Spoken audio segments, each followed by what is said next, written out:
Hey guys, welcome back to Check Your Leader TV, and today I'm going to produce and deliver to you a video um, relating to the um,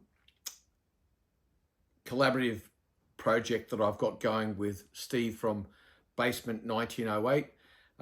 If you've seen my last video, I discussed there what had transpired between Steve and I. He has been playing a what-if scenario of the 100 Days campaign and has asked me to contribute to that.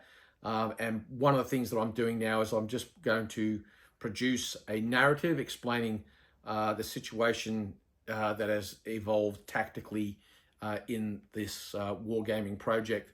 So what I'll do now is I'm going to present to you a narrative explaining how we've got to where we are in this campaign of 1815. Now, I should stress what I've done is I've read a lot of books about the 1814 campaign.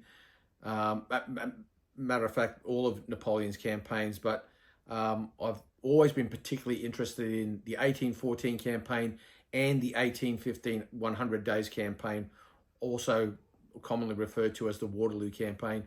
But what I'm going to do here is I'm going to present some of the political machinations that were going on prior to the campaign in 1815. I'm going to draw heavily on the historical reality that took place at the Congress of Vienna, but then it will depart into this what-if scenario. Long story short, here's the truncated version.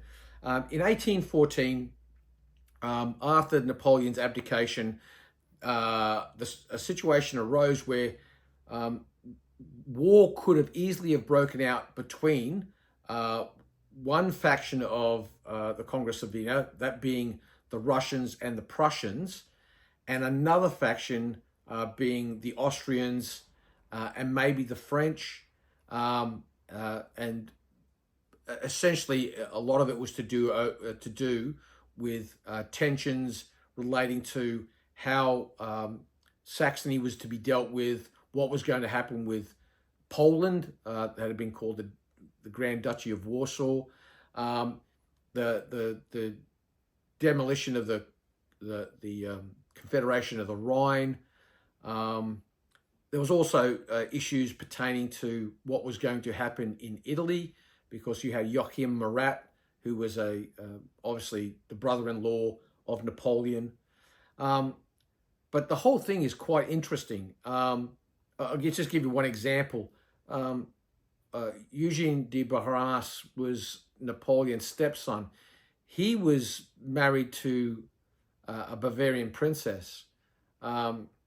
What if he had some influence on what Bavaria did when Napoleon returned from exile?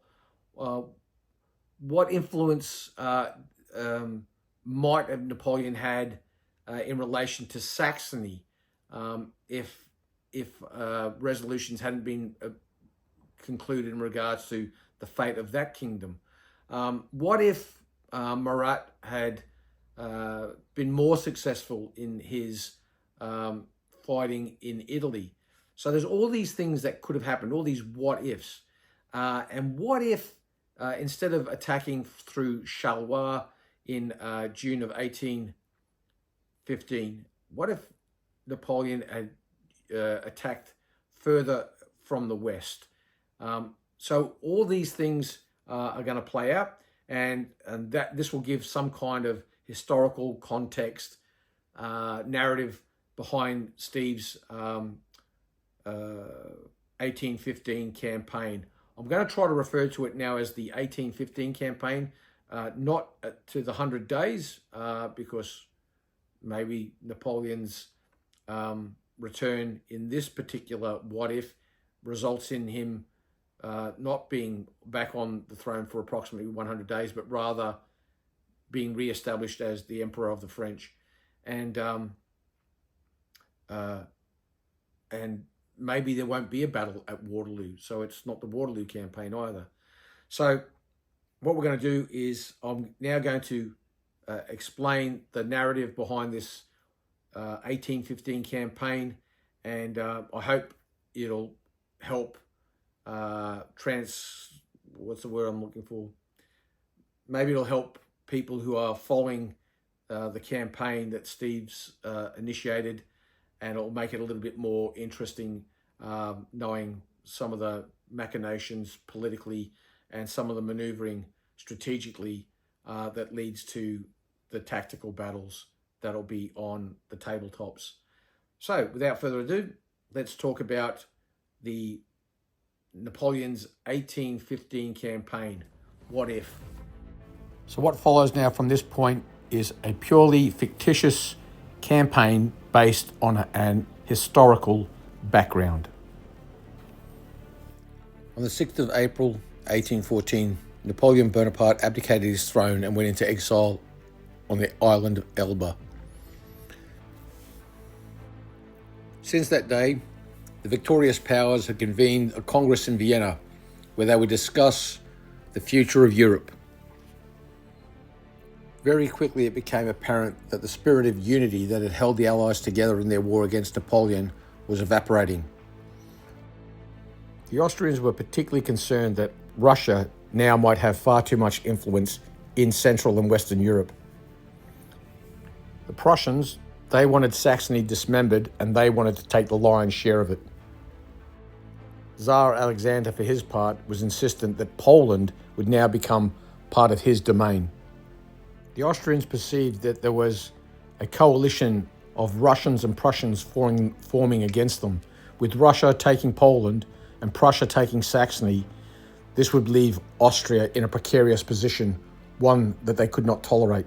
In addition to this, the Austrians also had concerns with what was going on in Italy with Joachim Murat. But it was Saxony that was going to be the predominant stumbling block as far as the Austrians were concerned. It was these seemingly intractable problems that were still on the table when news arrived that Napoleon Bonaparte had fled his gilded cage of Elba and had arrived back in France. This news had a similar effect of a cat being thrown into a cage full of pigeons. Immediately the Congress dissolved, with each king and diplomat returning to their own countries. But before all the diplomats could scatter, some hasty plans and agreements were made between certain nations. The British and Prussians decided to form a coalition. Their forces would concentrate to the north of France, in Belgium, and around the newly formed Kingdom of the Netherlands. Austria, due primarily to its concerns with Russian expansion, decided to provide an infantry brigade to serve with the British in the Netherlands, purely in a defensive role. The wily Austrian diplomat Metternich had convinced his monarch that it may well be in their interest to have Napoleon back on the French throne, particularly considering that his daughter and grandson were the wife and son of Napoleon. For his part, Tsar Alexander of Russia had guaranteed to provide military support for the Prussians in any of their military maneuvers. He'd also promised to send a small brigade of Russians to assist with the British military efforts in the Netherlands. Bavaria and many of the smaller former Confederation of the Rhine states declared themselves non-belligerents. This was unsurprising, as these nations were not terribly impressed with the goings-on at the Congress of Vienna and feared that some of them might be carved up and handed out as morsels to the great powers. And while all this was going on, there were many rumours swirling of former disaffected Polish and Saxon veterans moving westward towards France and their former commander-in-chief. Regardless of all the political manoeuvring, Napoleon had concluded that his first campaign of 1815 would take place in northern France. It was here that his declared enemies, the British, the Prussians, and the Dutch Belgians, were massing and concentrating their forces for an invasion of France. They, however, had underestimated how quickly Napoleon would be able to mobilise troops for his upcoming campaign. For the upcoming campaign, Napoleon organised his troops into three formations: the Army of the North, which he would command; the Army of the Interior, which he entrusted into the command of his most successful marshal, Marshal Davout; and the Corps of Reserve. By late May, the following troops had been able to assemble in the Netherlands. Napoleon's army consisted of 25 French battalions, 4 Italian, 4 Polish, and 2 Swiss battalions, and his guard consisted of 2 Old Guard battalions, a Middle Guard, and 2 Young Guard battalions. He had 6 regiments of cavalry, plus 2 Guard cavalry regiments, and ample artillery. Davout's Army of the Interior consisted of over 18 battalions of line infantry and 6 Young Guard battalions. Davout's cavalry consisted of 4 regiments of cavalry, 2 heavy, 2 line, and 2 Young Guard cavalry regiments.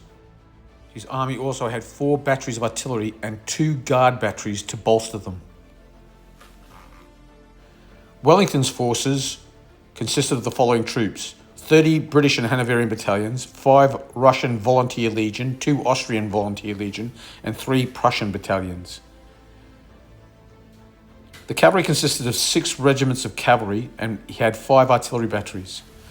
Blucher's Army of the Rhine consisted of the following troops: 20 Prussian battalions plus 6 Allied battalions, 6 regiments of cavalry and 2 Allied cavalry regiments. In regards to artillery, he had 2 batteries of foot artillery and 1 battery of horse artillery. He could also call upon 2 extra batteries of Allied artillery, 1 foot and 1 horse. Napoleon, who was forever the gambler, had decided on a bold strategy to deal with the Allied forces that were massing to his north. He would invade Belgium from the west via the city of Tournai and head towards Brussels. Napoleon was confident that his unified army would be able to drive back this mixed bag of British, a smattering of Germans, and the highly suspect Dutch Belgians. The gamble was that the Prussians may take longer to concentrate their forces, and once they had finally concentrated, that they may possibly send their course piecemeal towards Wellington. These Prussian movements would be the trigger for Napoleon to reveal his ace up the sleeve. Napoleon's Army of the Interior, under the command of the indomitable Marshal Davout, would be concentrated around Beaumont. This army would then march to engage the Prussians via Charleroi. Hopefully they would catch the Prussians on the march. Hostilities began on the 15th of June with the Battle of Louzon-Hainaut.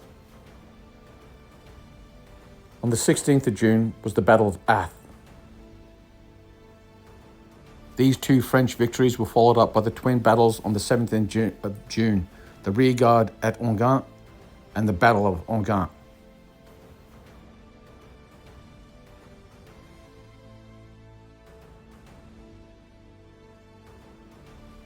It is now the 18th of June. Join us now as we continue with this campaign. So now let's switch to the tactical map.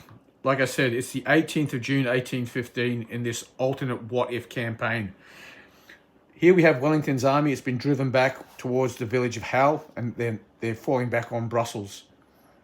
Napoleon is pursuing and is near the village of Braine-le-Comte. The Prussians, I'm using a Russian counter here at the moment, so sorry about that. The Prussians have finally concentrated their troops in the vicinity of Namur, which was their designated concentration point. And from there, they're heading towards interfering with this battle going on between the British, their allies, and the French. The way I'm going to decide where the Army of the Interior under Davout intercepts them will be based on a dice roll. 1 or 2 means that they have been slow to react and they'll be able to be intercepted at Cambrai, the Battle of Ligny area of operations for those who understand the campaign. 3 or 4, they've been a little bit quicker getting their act together and therefore they'll be intercepted at Quatre Bras. 5 or 6, they've really got their act together and they're going to have to be stopped at Naville. Okay, so we'll just roll the dice. 5 or 6, all right. They've made it all the way to Naville. So they've been able to come through here. And as they're coming along this road here, the Army of the Interior has basically crossed that Charleroi, moved this way, and now moving up this road here. Their scouts have told them they're not going to be able to intercept them in time at Quatre Bras or at Cambrai. So the Prussians are coming through here, and these two armies will meet at this battle here at Naville. So the Battle of Naville will take place there, whilst at the same time Napoleon will be fighting the Battle of Hal against the British. Now, I did mention this Army of the or Corps of the Reserve. Basically, what that is Napoleon has held back 4 battalions of Old Guard, plus some Guard cavalry and some artillery. And that is just basically trailing on behind Napoleon's army and can be sent one way or the other, but only if these armies suffer a reverse. And that's the situation as it stands on the 18th of June, 1815. All right, so that's the situation where we're up to now with Steve's 1815 What If campaign. Like I said, obviously this is all fictitious. So I hope no one a few years from now does a search for the 100 Days campaign or something like that, finds this and they think that Napoleon attacked through Tournai and whatever. This is obviously just a fictitious campaign. But it really is, I think it's plausible what we've put forward here. I know I've seen some comments saying, you know, there's no way Austria would have sat on the sidelines or anything like that. I'm not saying it was likely. I'm just saying it is conceivable, and the whole purpose of having the narrative the way I've got it here is to facilitate a believable situation where you could find Austrian troops fighting alongside Brits and Russians and some Prussians in 1815. The keen eye amongst you might have noticed there's no mention of any Dutch-Belgian troops. In this scenario, the Dutch-Belgian troops, some of the Nassau troops, they're still trying to get their act together. They're concentrating around Brussels and Naville, which is funny because that's where we're going to have a battle. And so these troops could well, you could find them in some of the upcoming battles as we go forward. And so there's that. Are the battles coming in quick succession? Yes, they are.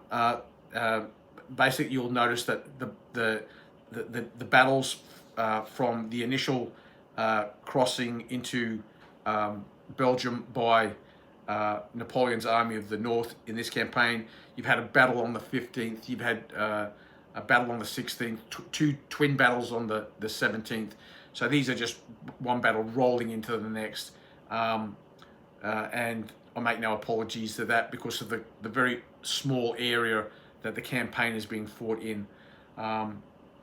Neither army really has time to breathe, and they're just piling one into the other. I don't know if Steve is tracking casualties and is decreasing the size of his units or pulling units out and reinforcing others and combining units to keep their strengths up or anything like that. That's neither here nor there. This is in all seriousness just an excuse to put some toys on the table and have at one another. So that's it. So we'll wrap it up there. The next battle in the campaign series, I will be fighting the Battle of Naville with the Prussians fighting Davout's Army of the Interior, which is essentially it's just a corps. I call them armies. The reality is we're just talking about corps-size formations. And Steve's obviously going to have his Battle of Hal. Now, I can't think of anything else to add at this point. I have this nagging suspicion that I've forgotten something, but I hope I haven't. But if I have, it'll all become apparent in the next videos. That's what I forgot.